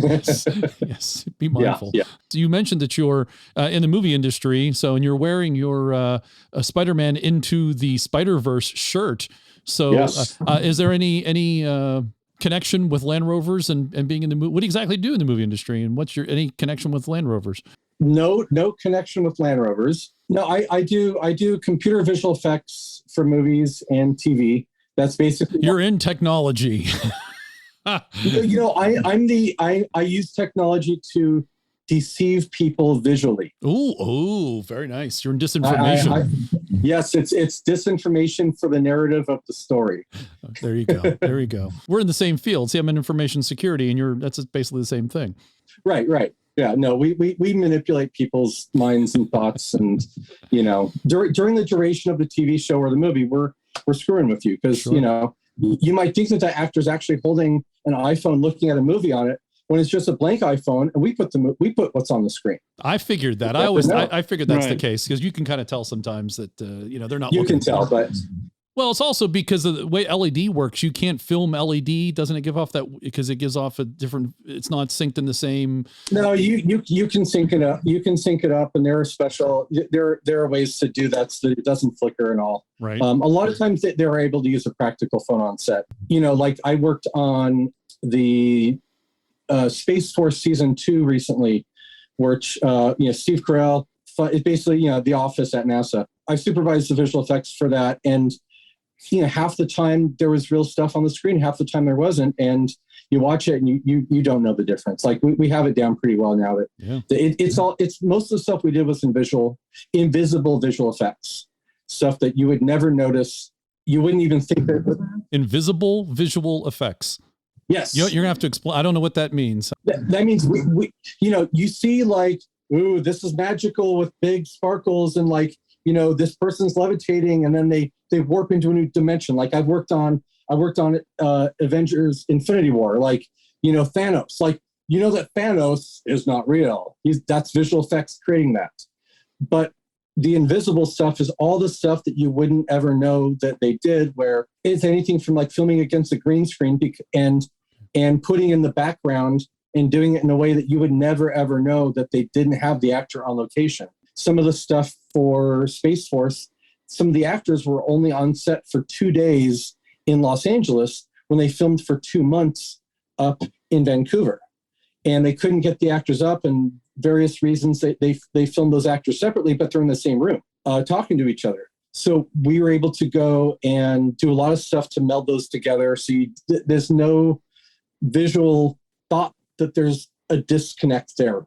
And we bring it together. So you're saying that there's 2 characters in a scene in the same room, and one is filmed in another country and the other's filmed in country B, and then you bring that together, and it looks like they're having a conversation like we're doing in real time. Absolutely. Wow. That is some high-tech cut and paste there. I mean, Do it all the time. I kind of figured that was happening, but I didn't realize it was happening like for say Space Force, which, you know, is not like, you know, it's a, you know, kind of a standard TV show in a way. Right. Half of what we do is to make things really cool for visuals. Half of what we do is solve logistical problems. And, you know, you've heard the term, we'll fix it in post. I mean, we are post and we're the guys who are fixing it. And if they can't actually solve it in a way that makes sense on set, we're the ones who have to figure it out. And usually there will be somebody like me on set who's helping them figure out the way how to do it so that what they can film on set is useful for us in post. But sometimes they don't get the right advice or information on how to shoot something on set. We have to make a bunch of stuff up and, you know, fix it. Oh, yeah. Fixing somebody else's problem. I'm familiar with that. Shocker. They didn't meet the requirements, even though they were told what the requirements were. And here's the specs and they didn't follow them. That's a shocker. That's never happened in IT. Never. Yeah. You'd be amazed how much stuff happens on set. It's fun. No, I don't think I would. I think I understand completely what it's like. I think we all are aware of how those things go down. Yeah. Interesting. What, if I may ask, what else have you worked on that we would know about? I mean, going way back, my first feature film was Pan's Labyrinth, Guillermo del Toro. Yeah. Very cool, amazing little art piece that we working on it. We had no idea. Like, we knew it looked cool, but it was all in Spanish. I don't speak Spanish and I didn't know what it was about. But we worked on it. It was pretty neat. But then it comes out like 8-10 months later after we wrapped on it, and everybody's saying, oh, this is the best movie in 20 years, you know, like all this amazing stuff about it. And we had no idea until we were able to go to a little screening they did for us, and it's like, whoa, this is pretty awesome. Like, I worked on that, but then like Alice in Wonderland, Oz Great and Powerful, I worked on the 2 Amazing Spider-Man movies. And there seems like there's 2 Spider-Man movies every year now. It's just I know, right? Yeah, it's a matter of Sony keeping their contract. They have to make a movie every X number of years to be able to keep that active. Okay. So if they stop making Spider-Man movies, they sort of give up their option to make Spider-Man movies. Okay, gotcha. I saw a recent thing on Twitter about instead of calling generations, you know, the Boomer generation, Gen X, Gen Z, and Millennials, that you should do it based on your Batman. All righty. So it's kind of like, yeah, I kind of see that. You know, your generation, you had this Batman. You could probably do the same thing with Spider-Man now too. Yeah. Who was your Spider-Man growing up? Yeah. The animated one where it was. Yeah, mine was a cartoon. Yeah. Spider-Man does whatever a spider can. Yeah, that was mine.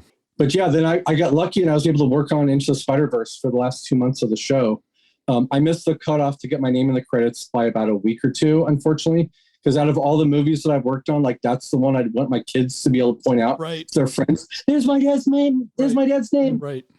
So I missed the cutoff for that, but oh well. I did 7 shots on that movie and they're pretty awesome. So I'm lucky I got to do that. You're in front of the computer all day then. That's why I love to get out on the weekends. Nice. Absolutely. Gotcha. I mean, I have hobby ADD. I do like woodworking. I do bonsai trees. I do like all sorts of random stuff. And I'm always trying to find ways. Photography. I mean, I've done photography as a hobby and for a job. I've photographed professional car racing, photographed presidential campaign, photographed like all sorts of stuff over the years. Anything you're working on coming up that we can hear about? Like I said, the Space Force is out now. Right. There's a TV show that likely very few have seen, but I think it's popular. Ordinary Joe on NBC. I don't know. I don't think I've seen that one. Yeah. Yeah, it's okay. It's okay. But you know, it's got some heart, but it's not like the biggest, fanciest thing out there. But I supervised the visual effects for that. We have a Marvel show that we're doing this summer that I can't talk about that I'll be supervising, and we have doing an AMC project right now that can't say the name of. But last summer I did a Billie Eilish concert film where she was at the Hollywood Bowl, and we did animated Billie Eilish. So that was fun. But you know what? It's funny because I've worked on some really big, awesome stuff. Yeah. And I've worked on the crappiest commercials too. Yeah. I've worked on some really, really bad stuff over the years. So, you know, it's fun to highlight like, oh, I've done this big one and that big one. Yeah. But also I'm just a working guy working on whatever comes across my desk. And like, if I get a cool project, great. If I have to work on a painkiller, pain medication commercial where we're putting a bar on somebody's head that shows amount of pain, and it's like a bar graph that goes more and more and more pain across their forehead. It's like, oh God, kill me, because it's a medical company and they're doing 15 versions and they're testing it to focus groups. Just put a freaking thing on the forehead and you don't have to work on this for months. Wow. So it's, well, it's not all. It sounds like as in any profession, you got to put your time in on the grunt work. And sometimes you do stuff just to pay the bills. Mm-hmm. Hey, I'm at the point where I don't really care what I work on, because I have a demo reel. I have like with fancy stuff. I have like right now, I'm happy to take whatever projects give me a nice balance of work and life, and not something that's not going to kick my butt and make me work a lot of overtime. And I'm happy with it. It doesn't need to be big and fancy. I mean, I got out of doing feature films because it was just too much for some of those. That they just take the soul out of you. It seems like it's long hours and continuous work, and in a short amount of time. Yeah, I think on like Alice in Wonderland, we were doing 12-hour days, 7-day weeks for about 3 months. Oh wow, yeah. And maybe we had 1 or 2 days off a month. I mean, it's funny because I met my wife right around that time, but I didn't really reach out to her for like a first date until after that show was over, because I was like, I don't want to meet you on one of my days off and then say, I'm sorry, I can't I can't see you for a month again for another 2 months here, because So, but thankfully she still actually was able to meet up with me and wasn't completely thrown off by that. Well, I mean, she married me. Clearly not. That was good. Well, maybe you'll be able to direct your profession into helping out Land Rover on a commercial or something, because they do a lot of marketing. Yeah, they do. I mean, honestly, like I've worked on some car stuff in the past, and that's very niche within our industry to do car advertising stuff. I worked at a company that specialized in car stuff for a while. Yeah, there's a lot of very specific stuff that goes into lighting those and creating the lines across the side of the vehicles. And I mean, almost all stuff now you see is CG cars. Is very little is filmed anymore, because they can't dial it to the level that they want to if they film it. And so most of it is at the top level, it's all CG cars, and they have it down to the point that you cannot tell the difference. Wow. And they might shoot empty plates and then put the vehicle in, but that way they can do it for different markets, different colors, different whatever trims. That's all done easily in the computer now, and you won't know. Even some of these ads where Land Rover shows it, I'm not saying Land Rover's doing this, but you get the idea, like going through some sand and throwing sand all around. Is that easy to do now in post? Yeah, I mean, getting into dirt and sand, it gets a little more complicated. We can do it, but you start looking into a feature film level amount of simulation time and work that goes into interacting with stuff like that. That's why pavement works wonderfully, because you just have to cast a shadow on it, and great. Right. Wonderful. I know of some stuff that's all CG where it's like a vehicle's driving across a dry lake bed and there's dust billowing up behind. That's all CG.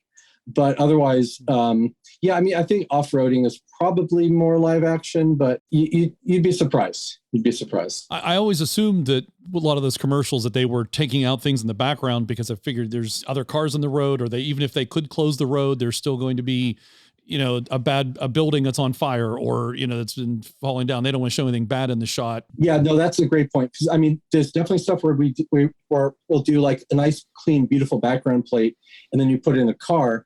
There's also on the other side of that is where you shoot a car somewhere and you can completely modify and change and clean up the background, essentially sanitize it. So there's no street signs, there's no advertisements, there's no garbage on the ground. You don't see the tow truck that's following it. Right. Yeah. Like there's no cracks on the pavement. Like all that stuff can everything be clean. Pretty easily. Yeah. Yeah. Well, the one I always liked is you never see the driver in a lot of those ads. Like it always seems like the driver gets taken out, and you're like, I always try to look to see, are they wearing a helmet? But no, you can't see the driver. Driverless cars. Yeah. No. If they are somebody in there, usually there will be a reflection that happens to be cutting across the windshield, just so you can't see like their face, because they want to make it more generic. But whenever there's CG cars, there's always a mannequin, torso head in the car, though, just so it does have a driver in case you get a silhouette. But they're always made to be very dark and silhouette-like. You should make them look like the Stig. Oh, there we go. That's right. I know exactly. Here's something that's been bothering me, and this has nothing to do with CGI because it's actually the opposite. But I've noticed a lot in TV shows recently I've been watching that there's two things. One, cars squealing, and that it doesn't happen in real life. Like you hardly ever hear a car squealing, especially if it's pulling out of a driveway. It doesn't happen. Tires squealing on dirt is the one that really bothers me. And the big one is someone's driving a vehicle and they're moving the steering wheel a lot like this. And I'm like, even driving my 110, I'm not, or my 109, I'm not moving the steering wheel enough going down the road on the straight. It doesn't happen. Oh, don't oversteer. Okay. Sorry. I had to get that out of my system. And the background is not moving at all when they're doing this, by the way. So I've done my fair share of driving shots with actors in cars on green. And, that comes down to logistics of rigging up camera cars and actually moving and having the driver be able to, actors can't safely drive and act at the same time. Right. And all of that stuff, that's almost never, ever done. That just isn't realistic. They're on a trailer, right? Typically, isn't it like a low slung trailer? So if you have a feature film budget, you put them on a trailer. If you have a TV budget, you throw green screens behind them. And if you're lucky, you have a DP, a director of photography who manages the camera and the lighting. They put somebody off to the side with a couple lights, and they have the lights moving across the actors like there's actually they're driving street through lights. a scene. Right. So I've done some stuff where they didn't do that, and they wanted a background with a lot of stuff going by, but there's no light changing on the actors, and that looks completely fake. So we had to fake that in. It really depends on how much you can put into it to get those driving shots out. But yeah, then the actors going and they're just sawing their hands back and forth on the steering wheel, like I'm driving this Daisy and I'm just going to act like I'm driving, but that's not how we drive.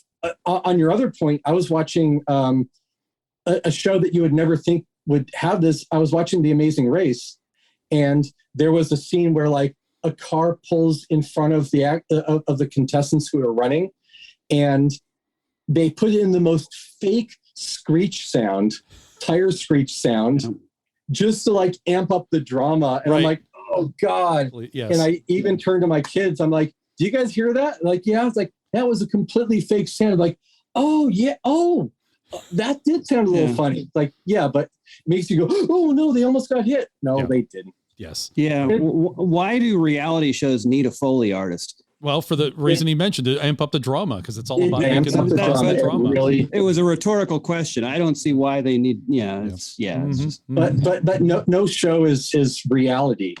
You're not true. Like any of those. Well, no, they're all produced. Even the editing, like you can't get away from the fact that it's produced. Yeah.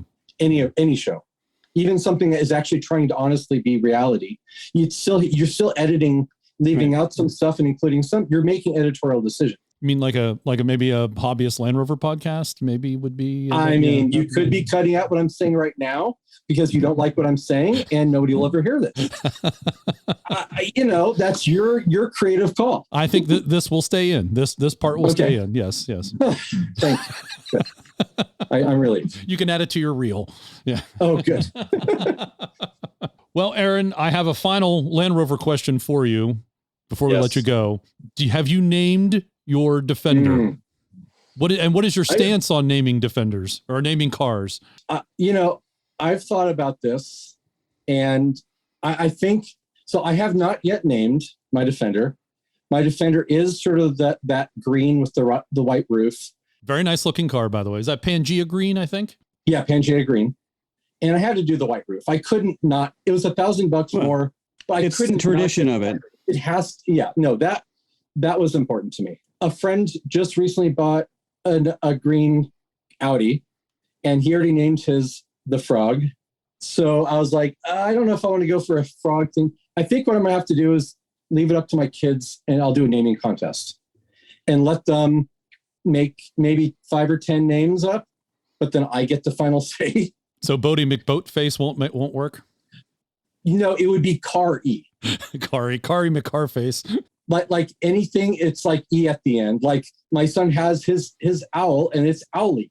Maybe Landy. Landy could be. Landy's an option. Defender E. Defender, right. Yes. But I'll see. I'll maybe use it as an exercise with them to see if they can come up with something unique or creative. Aaron, thanks very much for coming on the program, talking to us as a new Land Rover owner, new to the Land Rover brand. Welcome, sir. No, thanks for having me. I mean, it's been good to get your questions about the new Defender because that makes me think about a few things. And also, I really do need to reach out and park it next to more and talk to more older Defender vehicles, get more of the brand experience. It is an experience, yes, and it is, yeah. It's a good, it's a good community. I've only met very nice people, wonderful people, and then you'd be surprised the people that come out of the woodwork when they see things like, oh, I used to own this and I had that, and that's great. And then of course, I do. You need to report in though the first time one of your friends calls it a Range Rover. Oh God, that'll happen. I had to do the whole thing explaining it to my kids of what Land Rover versus Range Rover, also Land Cruiser. Oh, that's true. There's Land Cruiser. Yeah. Oh yeah. Did you get the Jeep yet? Has your kids called it a Jeep yet? They just see Rubicon. Everything's Rubicon. Okay. Gotcha. They're getting better. They're getting better. I've taken them to car shows and stuff. So well, you're doing it right. You're getting them in early into the Land Rover brand so they can early. That's right. And then they'll start to bleed green. You get your truck kitted out. You go up and join the NorCal folks when they do the Rubicon in a Rovers only event. They call it Rovicon, and it's I believe still going. Yeah, they do call it Rovicon. They have their own. No, they'd love to have you. That'd be fantastic. I need to find some Under Armour for it first, though.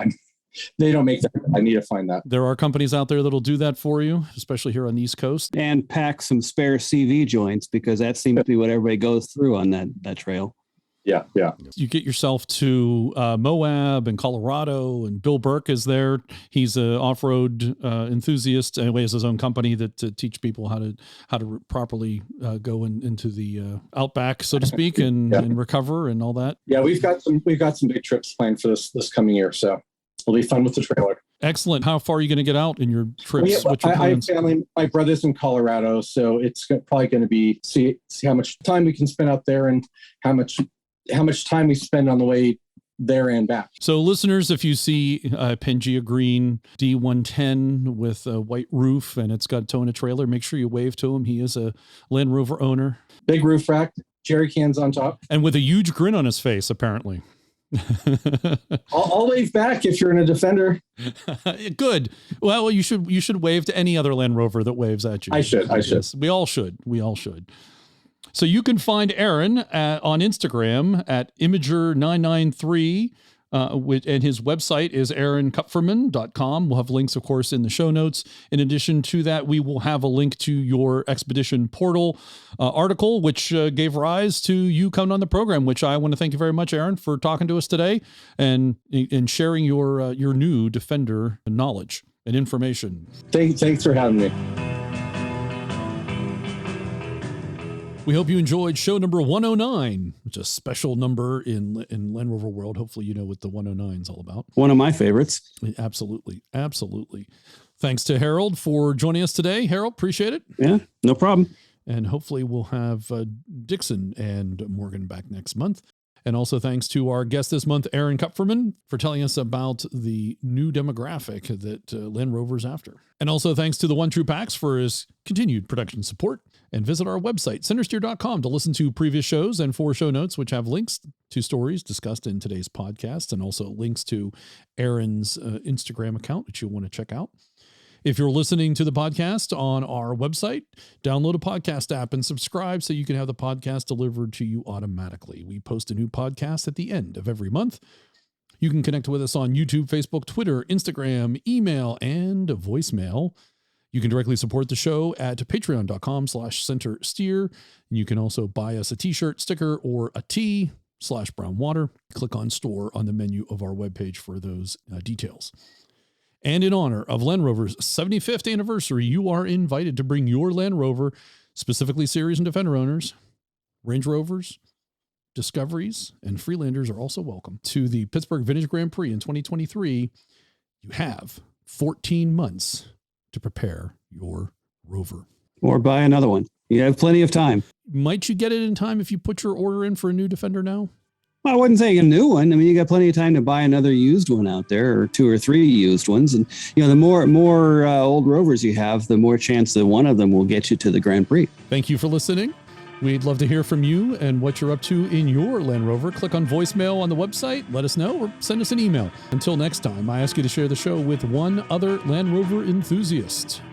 Thanks again for listening. You may now resume your important things.